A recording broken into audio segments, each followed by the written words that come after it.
Okay, by now you have done your cold reading and your kind of second watch through where you're noticing different multimodal features of Got Till It's Gone that you might use to analyze a deeper meaning that you see in the video. And now we will talk about how to pair up your beginning thoughts about the multimodal features with a larger context about what's actually going on with the author of this video, Janet Jackson, the context in which it was created. So not just the late 90s, but what is the history of the events being kind of depicted in this music video? And then a little bit about maybe even the audience that it was intended for. So if you haven't noticed, this video is set in apartheid South Africa or around about that time. There are several things that give that away if you haven't noticed that yet. There's a reference certificate that one of the characters holds up really early. You see some of these signs that talk about Europeans only, and it's written in Afrikaans.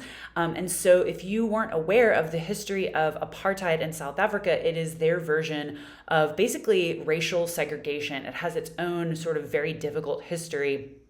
But one of the things you're going to read about watch this week is a video that describes kind of what were the basic issues of apartheid South Africa. And that's going to be important information for you to know as you analyze this music video. So not only do some of the colors and costumings give you that kind of like old school, like 60s, 70s vibe, but you actually see direct references to the issue of apartheid throughout this music video. You'll also read a Time magazine article, and I wanted to flag here that this was written in 1961, and it's quite racist.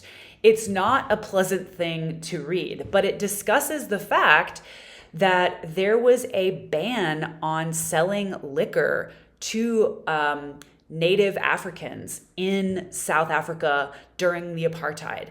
And so this was maybe something that you might connect to your viewing of the actual music video. You see that they're drinking. That liquor ban was repealed eventually. And so we don't read that article, but I believe it was repealed kind of in the mid 60s. So I want you to be aware of that historical context as you are doing more analysis of this video as well. Keep in mind, though, that this is it's really a brutal reading. It's offensive in many ways, but like it's part of the history of this whole context of things that happened in the video. So after you've gotten some context on what's happening in the content of the video, you'll get a little context about Janet Jackson. So you're going to read a Rolling Stone article that came out when she released the album Velvet Rope that this particular music video comes from.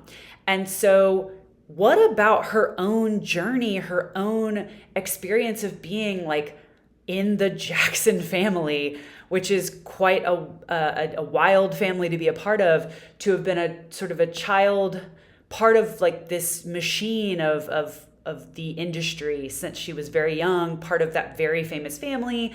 That maybe gives a little context for that.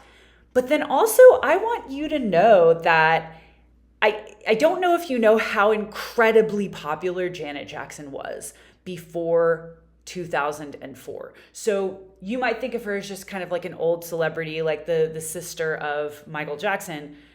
In fact, she was like wildly popular until something kind of insane happened in 2004.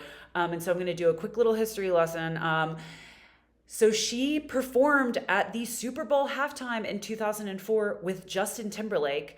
And again, this is sort of old school music history, but it's also sort of cultural history as well, because in the middle of that performance, Justin Timberlake, and it's never been clear as to whether it was staged. I don't think it was, but he ripped off a part of Janet Jackson's costume, and it revealed her bare breast.